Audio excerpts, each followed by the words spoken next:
தீபாவளி அன்னைக்கு பிரம்ம முகூர்த்த நேரத்துல எல்லாரும் கண்டிப்பா செய்ய வேண்டிய லட்சுமி குபேர பூஜை எப்படி செய்யறதுன்னு பார்க்கலாம்.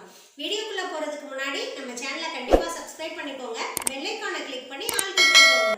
இப்போ வாங்க லட்சுமி குபேர பூஜை எப்படி செய்யறதுன்னு பார்க்கலாம். ஸ்ரீ லக்ஷ்மி குபேர பூஜை செய்ய தீபாவளி திருநாள் உகந்தது.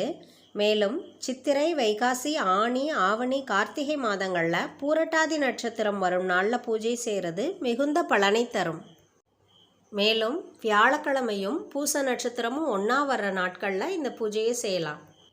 இந்த லக்ஷ்மி குபேர பூஜை செய்கிறதுனால கடன்கள் தீரும், செல்வம் பெருகும். இதை ஒரு வருஷத்துக்கு 2 தடவை செஞ்சால் போதும், பணத்தட்டுப்பாடு இருக்காது. வட இந்தியாவில் தீபாவளி அன்று இரவில் குபேரனை விசேஷமாக தங்க வெள்ளி நாணயங்களை வைத்து வழிபடும் பழக்கம் உள்ளது. இந்த லக்ஷ்மி குபேர பூஜையை தீபாவளி தினத்தில் செய்யும்போது வீட்டில் மகாலட்சுமி வாசம் செய்கிறதோட குபேரன் சகல ஐஸ்வர்யத்தையும் வாரி வழங்கிடுவார். இப்போ பூஜை செய்கிறதுக்கு மகாலட்சுமியும் குபேரனும் இருக்கிற மாதிரி ஒரு படம் எடுத்துகிட்ருக்கேன். ஒரு தீபம், நெய்வேத்தியத்துக்கு கல்கண்டு சாதம், மஞ்சளில் பிள்ளையார் பிடிச்சு வச்சுருக்கேன். குபேர கோலம் மற்றும் குபேர எண்கள் ரெடியாக இருக்குது. இந்த எண்களை எந்த பக்கம் கூட்டினாலும் 72 வரும். இந்த எண்களோட கூடிய கட்டத்தை சந்தனம், பால், குங்குமம் கலந்த குழம்பால் எழுதணும். நவ கிரகங்களுக்கு உரிய நவ தானியங்களையும் வச்சுருக்கேன்.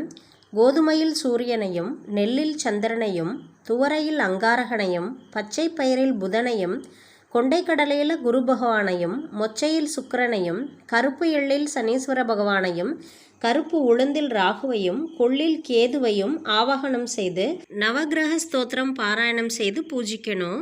குபேரருக்கு அர்ச்சனை செய்கிறதுக்கு 108 5 ரூபாய் காயினும், மகாலட்சுமிக்கு அர்ச்சனை செய்கிறதுக்கு 108 தாமரை இதழ்களும் எடுத்து வச்சுருக்கேன். மகாலட்சுமிக்கு கலசம் அலங்காரம் பண்ணி எடுத்து வச்சுருக்கேன். நமக்கு தெரிஞ்ச விநாயகர் துதி மற்றும் பாடல்களை பாடி பூஜையை ஆரம்பிச்சிடலாம். அதுக்கப்புறம் குலதெய்வத்தையும் நவகிரகத்தையும் தியானம் செய்ததுக்கப்புறம் மகாலட்சுமி தாயாரை வணங்கணும். இந்த குபேர பூஜையில் சொல்ல வேண்டிய மகாலட்சுமி தாயாருக்குரிய ஸ்தோத்திரத்தையும் அதனுடைய அர்த்தத்தையும் டிஸ்கிரிப்ஷன் பாக்ஸில் கொடுக்குறேன். வேத காலத்தில் நைமிசாரண்யத்தில் இருந்த மகரிஷிகள் பல விரதங்கள் மற்றும் பூஜைகளை பற்றி பேசிக்கிட்டு இருந்தாங்க. அப்போ அங்கே வந்து திரிலோக சஞ்சாரியான நாரத மகரிஷி, வரப்போகும் கலியுகத்தில் செல்வம் இருந்தால்தான் பூஜை வழிபாடுகள் சாத்தியப்படும், அந்த செல்வத்தை பெற உகந்த வழிபாடு தீபாவளி திருநாளில் அனுஷ்டிக்க வேண்டிய லக்ஷ்மி குபேர பூஜை வழிபாடுதான்னு விளக்குனார். வடதிசைக்கு அதிபதியான குபேரனே அனைத்து செல்வங்களையும் அருள்பவன்.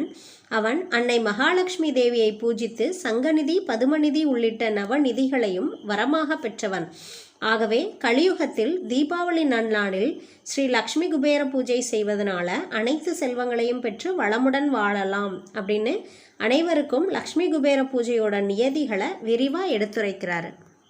இப்போ நான் 108 தாமரை இதழ்களால் மகாலட்சுமி தாயாருக்கு அர்ச்சனை பண்ணிகிட்ருக்கேன். இந்த அர்ச்சனைக்கு மகாலட்சுமி தாயாரோட 108 திருநாமங்களை சொல்லலாம், அல்லது ஓம் ஸ்ரீம் மகாலட்சுமியை நமக அப்படின்னு சொல்லி அர்ச்சனை பண்ணிக்கலாம். மகாலட்சுமி தாயாருக்குரிய பூஜைகள்லாம் முடித்ததுக்கப்புறமா குபேரருக்குரிய தியானம், ஸ்லோகம் மற்றும் 108 காயின் அர்ச்சனை செய்ய போகிறோம். இந்த காயின் வந்துட்டு 5 ரூபாய் காயினாக இருக்கிறது ரொம்ப ரொம்ப விசேஷம். ஒவ்வொரு காயினாலையும் அர்ச்சனை செய்யும்போதும் ஓம் குபேராய நமக தனபதியே நமக, ஓம் குபேராய நமக தனபதியே நமக அப்படின்னு சொல்லி அர்ச்சனை பண்ணிக்கலாம்.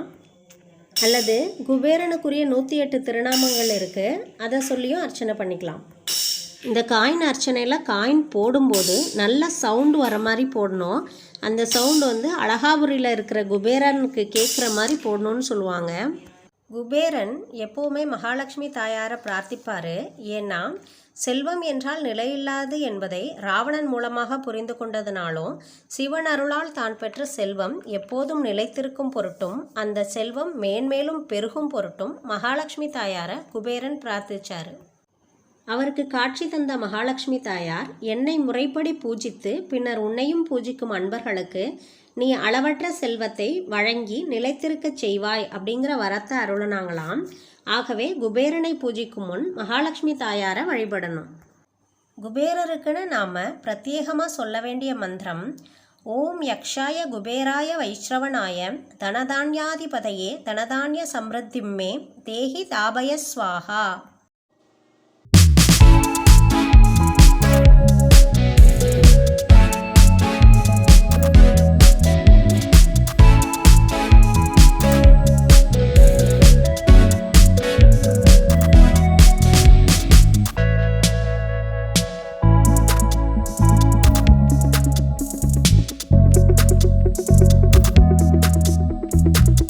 இப்போ பூஜையை தூபதீப ஆராதனையோட நிறைவு செஞ்சுக்கலாம்.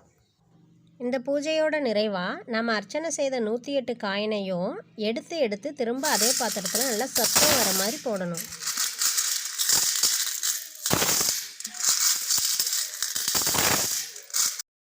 Thanks for watching, friends.